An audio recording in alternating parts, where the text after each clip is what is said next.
Hello guys, कैसे हैं आप सब। मैं सुनील कुमार आपके सामने एक बार फिर।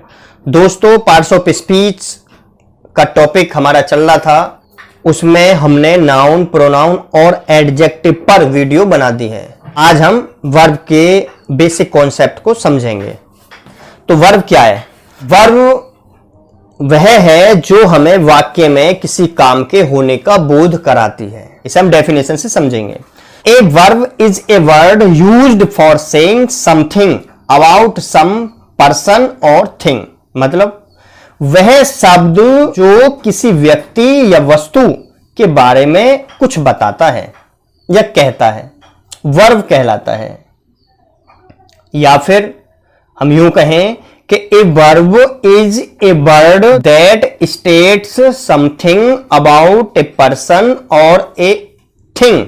मतलब दूसरे शब्दों में वह शब्द जिससे किसी कार्य के करने या होने का बोध हो, वर्ब कहलाता है। एग्जाम्पल्स को देखें। अदिति लाफ्स, अदिति हंसती है।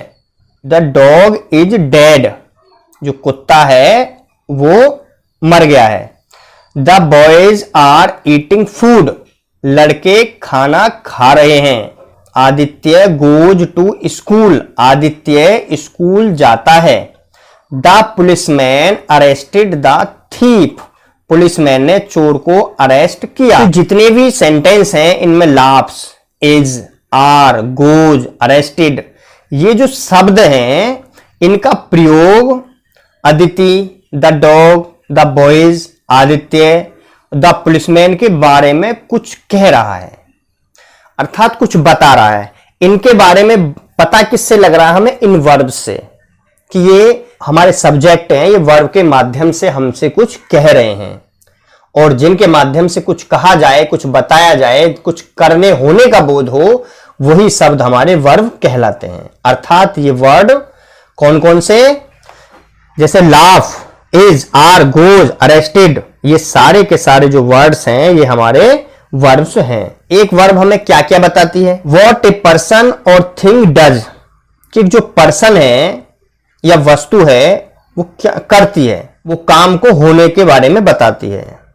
जैसे सबिता सिंग्स, सबिता गाती है, तो गाने के विषय में बताया जा रहा है, अर्थात एक सब्जेक्ट के गाने के विषय में बताया जा रहा है। बॉयज रन क्विकली, लड़के तेजी से भागते हैं।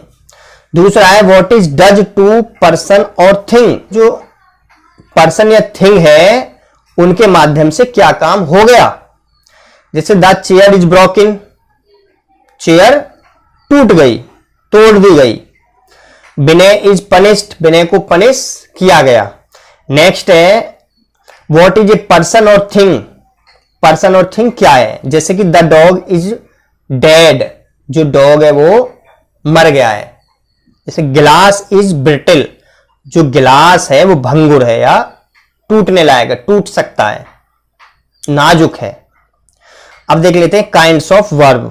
वर्ब के काइंड्स कितने होते हैं? वर्ब के टू काइंड्स होते हैं। एक ट्रांजिटिव वर्ब, जिसे हिंदी में सकर्मक क्रिया बोलते हैं, अर्थात जिसके साथ कर्म भी ऐड हो, कर्म भी साथ आए, उसे हम ट्रांजिटिव वर्ब कहते हैं। दूसरी इंट्रांजिटिव वर्ब, जिसे हम हिंदी में अकर्मक क्रिया बोलते हैं, जिसके साथ जो ऑब्जेक्ट है, जो कर्म है, वो ना आए। तो हम पहले ट्रांजिटिव वर्ब को समझेंगे। Transitive verb, a verb which requires an object after it to complete its sense is called a transitive verb. अर्थात वह वर्ब जो अपना अर्थ स्पष्ट करने के लिए ऑब्जेक्ट लेता है, वो ट्रांजिटिव वर्ब हमारा कहलाता है। अर्थात वह वर्ब जो ऑब्जेक्ट के बिना अपना अर्थ स्पष्ट नहीं कर पाता, वो ट्रांजिटिव वर्ब कहलाता है। जैसे the man killed a snake, अगर हम यहीं पे छोड़ दें द मैन किल्ड, आदमी ने मार दे, किसे मारा पता ही नहीं, लेकिन इसमें ऑब्जेक्ट जोड़ा ए स्नेक। नेक्स्ट है the boy opened the window, लड़के ने विंडो को खोला। द विंडो जो है वो क्या है? ऑब्जेक्ट है। और अगर ऑब्जेक्ट हम हटा दें इसमें से, द बॉय ओपनड, लड़के ने खोला। अब क्या खोला, क्या खोल दिया, कुछ पता है? नहीं पता। तो इसलिए इस वाक्य को पूरा होने के लिए ऑब्जेक्ट की जरूरत है। क्या खोला है वो आगे बताया गया है। अदिति मेड ए डॉल, अगर हम यहां रहने दें, ए डॉल ना लगाएं अर्थात ऑब्जेक्ट ना जोड़ें, तो अदिति मेड, अदिति ने बनाया। क्या बनाया पता ही नहीं, क्या बनाई कुछ नहीं पता। अगर हम ये डॉल जोड़ देते हैं तो बन जाता अदिति ने गुड़िया बनाई। तो ये सारी की सारे जो वर्ब यूज हुई हैं, जैसे कि किल्ड, ओपेंड, मेड, इनके बाद, सबके बाद क्या है, ऑब्जेक्ट्स हैं।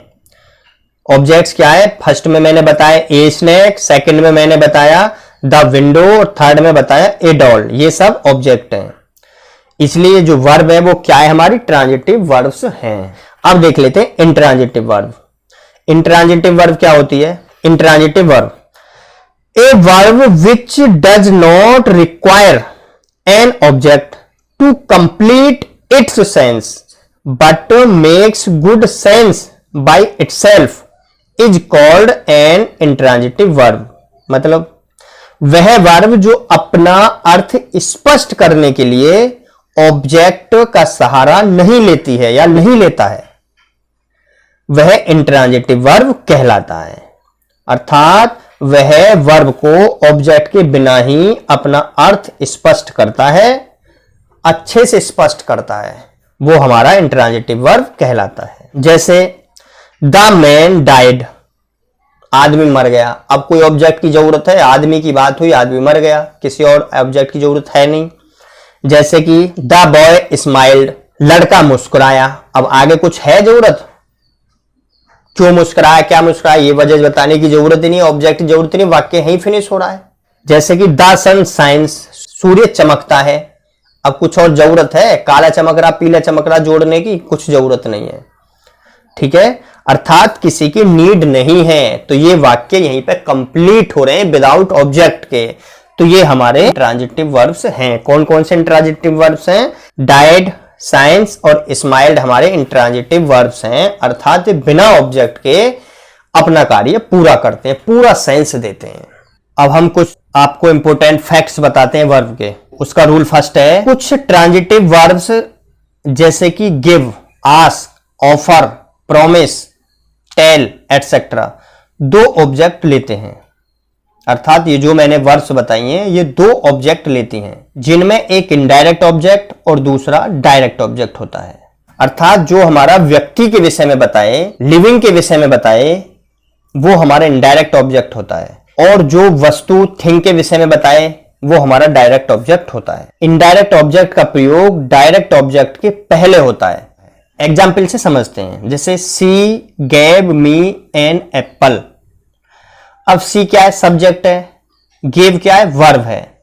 मी क्या है? मी लिविंग है, अर्थात पर्सन है, इसलिए मी इनडायरेक्ट ऑब्जेक्ट है। और एन एप्पल, क्योंकि एन एप्पल एक थिंग है, वस्तु है, निर्जीव है, तो ये हमारा क्या है? डायरेक्ट ऑब्जेक्ट है। नेक्स्ट देख लेते हैं, the teacher told us a story. The teacher क्या है? सब्जेक्ट है। टोल्ड क्या है? वर्ब है। अस क्या है? अस लिविंग है, अर्थात हमारे लिए यूज हुआ है, पर्सन है, तो ये हमारा क्या हो गया? Indirect object. और ए स्टोरी, ये क्या है? एक नॉन लिविंग है, ये क्या हो गया हमारा? Direct object. जैसे I offered him some money, तो आई क्या हो गया? सब्जेक्ट। ऑफर्ड क्या है? वर्ब है। हिम क्या है? हिम किसके लिए? लिविंग के लिए, पर्सन के लिए यूज हुआ है, इसलिए इनडायरेक्ट ऑब्जेक्ट हो गया। और सम मनी, ये क्या है हमारा? Direct object. He promised us a holiday. He subject, promised verb, us indirect object, और ए हॉलीडे डायरेक्ट ऑब्जेक्ट। जैसे कि can you get me a dozen eggs. You यहां पर क्या है? यू सब्जेक्ट है, ठीक। गेट क्या है? यहां पर गेट है वर्ब। मी क्या है? Indirect object. और ए डजन एग्स, एक दर्जन अंडे, ये क्या है? Direct object. अब थोड़ा नोट कर लें इसमें, यदि हम डायरेक्ट ऑब्जेक्ट को पहले लेते हैं, अभी बताया हमने इनडायरेक्ट ऑब्जेक्ट पहले आता है, उसके बाद में डायरेक्ट ऑब्जेक्ट आ जाता है विदाउट किसी प्रीपोजिशन के। लेकिन यदि हम जो हमारा डायरेक्ट ऑब्जेक्ट है उसे यदि हम पहले रखना चाहें इनडायरेक्ट ऑब्जेक्ट से, तो हम टू या फॉर प्रीपोजिशंस का प्रयोग करते हैं। किसका? टू का या फॉर का। जैसे एग्जाम्पल से समझते हैं, जैसे she gave an apple to me. अब देखो यहां पर सी क्या है? सी सब्जेक्ट है, गेव क्या है? गेव हमारा वर्ब है। वही एग्जाम्पल है जो हमने पहले लिए थे, ठीक है, जो हमने पहले एग्जाम्पल से लिए थे वही एग्जाम्पल्स हैं। पहले हमारा सेंटेंस था she gave me an apple, अर्थात इनडायरेक्ट पहला आया था। अब दूसरे सेंटेंस में हम कह रहे हैं सी गेव एन एप्पल, डायरेक्ट पहले ले लिया, फिर उसके बाद टू मी, किसको? मुझे। तो क्या आ गया? ये हमारा प्रीपोजिशन। जब हम इनडायरेक्ट को बाद में लेते हैं और डायरेक्ट को पहले लेते हैं, तो डायरेक्ट और इनडायरेक्ट ऑब्जेक्ट के बीच में हम प्रीपोजिशन टू या फॉर का प्रयोग करते हैं। दूसरा एग्जाम्पल देख लेते हैं। The teacher told a story to us. Third है I offered some money to him, he promised a holiday to us. Next है can you get a dozen eggs for me. तो आपको ये रूल समझ में आ गया होगा। दोस्तों, हमने वर्ब की बेसिक नॉलेज पर ये वीडियो बनाई है। उम्मीद है आपको ये वीडियो पसंद आई होगी। यदि आपको हमारी वीडियो पसंद आती है तो प्लीज हमारी वीडियोज को लाइक करें, अपने फ्रेंड सर्किल रिलेटिव्स में शेयर करें और कमेंट करके हमें जरूर बताएं कि आपको वीडियो कैसी लगती है। यदि आप पहली बार हमारे चैनल पर आए हैं या अभी तक आपने हमारे चैनल को सब्सक्राइब नहीं किया है तो प्लीज हमारे चैनल को सब्सक्राइब कर लें। धन्यवाद दोस्तों।